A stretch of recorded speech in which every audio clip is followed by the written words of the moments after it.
Bonjour, bonjour et bienvenue sur PowerPack. J'espère que tu vas bien. Toi qui me rejoins encore sur cette chaîne, n'hésite pas à aimer, à partager également sur les réseaux sociaux et améliore tes compétences via mes vidéos ou via d'autres vidéos également sur Internet. Tout est libre service. Dans cette vidéo, je vais te montrer comment mettre en surbrillance une ligne dans un fichier Excel en utilisant deux lignes, tout simplement deux lignes du code VBA. Alors, tu vois ici, chaque fois que je sélectionne une cellule, j'ai toute la ligne qui est en surbrillance.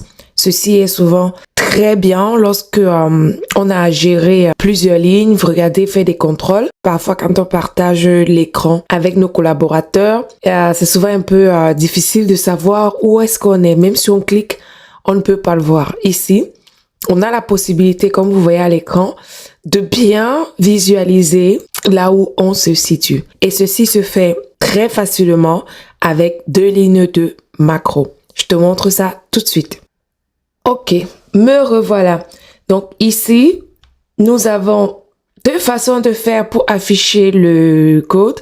Soit on fait un clic droit ici et on fait visualiser le code et on arrive directement sur la feuille où on va rentrer notre code et on va écrire ici un private sub.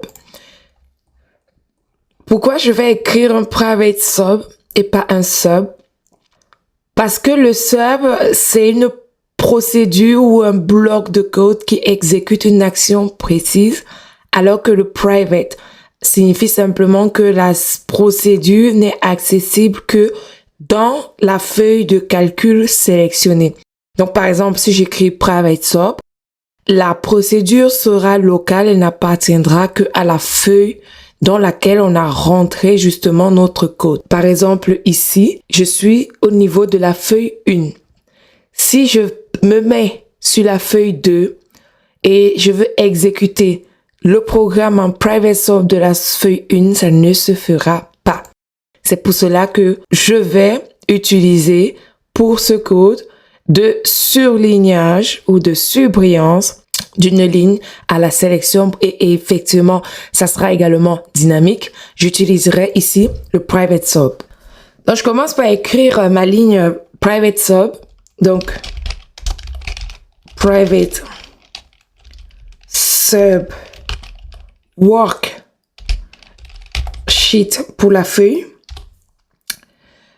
Je mets mon underscore, selection, change, by val. Je vous explique après, ne vous inquiétez pas. Ne vous inquiétez pas. Ensuite, target pour aller viser la cellule. As, je choisis range. Je fais ma parenthèse et je suis dans mon sub.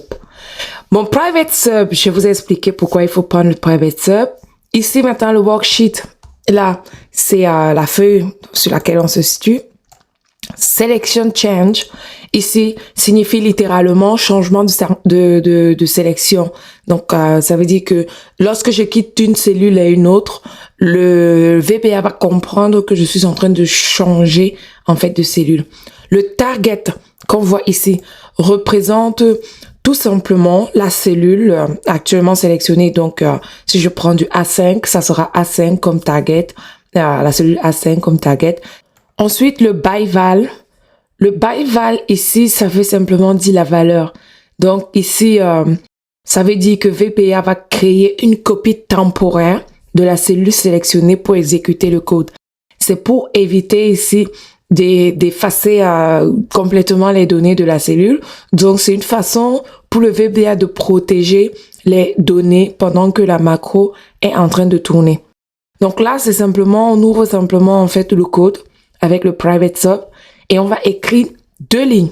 La première ligne, donc là, ça sera, moi j'aime souvent décaler un tout petit peu. On va commencer par aller effacer la couleur qui est actuellement dans la cellule. Donc, cells.interior, color index. Ensuite, on fait égal à XL none. Donc, cette ligne va effacer la couleur précédente. Et maintenant, on vient appliquer un fond. Donc là, moi, je vais récupérer le fond jaune. Je vais vous montrer après comment vous pouvez aller chercher justement les couleurs informatiques dans Excel. Donc ici, on commence par écrire notre target. Donc ça sera là celui sélectionné. Ensuite, je vais prendre entire row. Point intérieur. On reste toujours dans le changement de la couleur de l'intérieur de notre cellule. Donc égal R G B, donc rouge, bleu. Le dernier c'est bleu, rouge, gris, bleu. 255,255,153. Ça c'est la couleur clair jaune, d'accord? Quand j'ai fait ça, je fais enregistrer. Je me rassure que j'ai bien enregistré. Je réduis. Et maintenant, quand je sélectionne ici, qu'est-ce qu'on voit? Vous voyez? On voit qu'on a ici le changement. À chaque fois, on a la ligne qui est en surbrillance. Si je sélectionne par exemple ces lignes et que je viens les coller ici. Vous voyez, si moi je sélectionne ici, là, je vois que je ne peux pas avoir la surbrillance également parce qu'on est resté sur le private sub de notre feuille 1 du classeur. Donc, plus je sélectionne, plus j'ai de la couleur, mais toujours une couleur sur la ligne. Voilà donc ce que je voulais te montrer dans cette petite vidéo. Oui, c'est vrai que je t'ai montré, je t'ai dit que je te montrais également quelque chose. Donc ici, pour récupérer la couleur, tu viens là.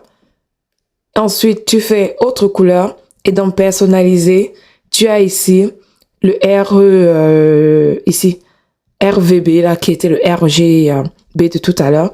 Et tu peux avoir ce que tu veux. Donc ici, ce que moi j'avais mis tout à l'heure dans le 153, on voit bien que ça nous donne ici du jaune un peu clair. Donc ça, tu peux connaître.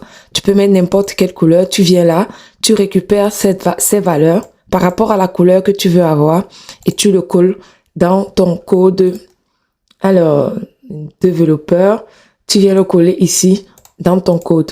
Imaginons ici que je mette par exemple du 206 et après que je mette ici du 232 et je laisse 153.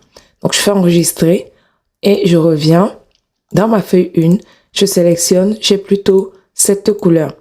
Voilà, j'espère que ça n'a pas été très long pour toi pour l'apprentissage. J'ai vraiment voulu aller plus loin dans l'explication également des lignes de code. Mais si besoin, n'hésite pas, je te le mets dans les commentaires de cette vidéo. Mais sinon, tu l'as là, c'est très facile, c'est très simple. Ce n'est que 2 lignes qui vont te faire la différence et tu verras que ça sera plus facile pour toi lors de tes présentations. N'hésite pas à aimer, à partager, à surtout activer ta cloche de notification si tu es déjà abonné. Mais si tu n'es pas encore abonné, abonne-toi pour ne rien manquer sur la chaîne Power Pack. Reste en santé et je te dis à très bientôt.